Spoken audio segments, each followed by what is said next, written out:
ងឈ្មោះកងតាគីរួចឈ្មោះជាភ្ញៀវក្រំចិត្តចំបាញ់មកដល់ដីរៀមក្រៀមចិត្តម្នាក់ឯងជាមួយសំលេងចំបែករលោកទួនទួនស្នេហ៍អូននឹងបងធំស្មើជលសា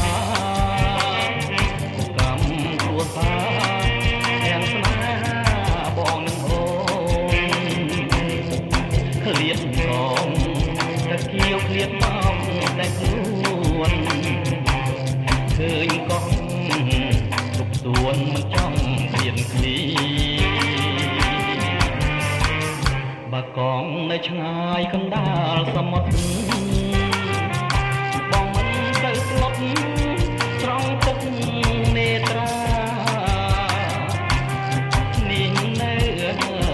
បងកាយមើលឃើញមកគ្នាមិនគួរព្រោះថាបំបែកស្នេហាយើងបាន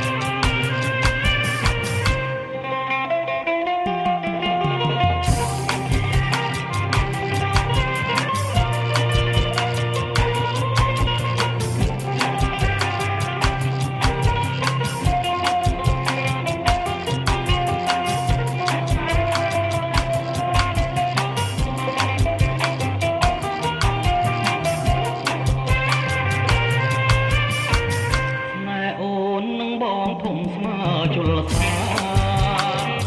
គុកកម្មគ្រួសារទាំងស្នេហាបងនឹងអូនឃ្លាតកងតាគៀវឃ្លាតមកតែខ្លួនឃើញកងទុកទួនមិនចង់ឃ្លាតឃ្លា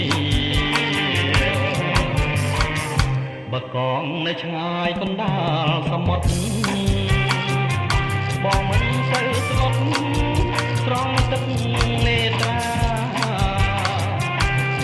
នាងនៅ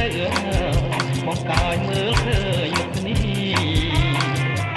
មិនគួរគ្រួសារបំបែកស្នេហា